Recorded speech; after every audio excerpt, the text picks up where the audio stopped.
সেদিন বেশি দূরে নাই। একদিন আপনারাও শুনবেন আনিসুর রহমান আশরাফি নামে একজন ওয়াজ করত, সে আর পৃথিবীতে নাই। হবে না এমনটাই, এটাই চূড়ান্ত বাস্তব।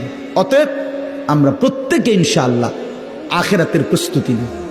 মুসলমান মাত্রই লা ইলাহা ইল্লাল্লাহ মনে রাখতে হবে। মুসলমান মাত্রই রাসূলুল্লাহ সাল্লাল্লাহু আলাইহি ওয়াসাল্লামের সুন্নতের আলোকে জীবন গড়তে হবে। মুসলমান মাত্রই আখিরাতকে কলিজার মধ্যে রাখতে হবে। আখিরাত ভুলে গেলে আর মুসলমান থাকে না। আল্লাহ তাআলা আমাদের সমস্ত বিনিময় আখিরাতে দিবেন। দুনিয়া শুধুই বকদ্রে জরুরত, দুনিয়া শুধুই প্রয়োজন মতো সামান্য, আখিরাত অসামান্য। দুনিয়া একেবারেই সামান্য, আখিরাত অসামান্য। আল্লাহ কোরআনে বলছে দুনিয়া লাহবুম ওয়া লাইব, দুনিয়া হচ্ছে বান্দা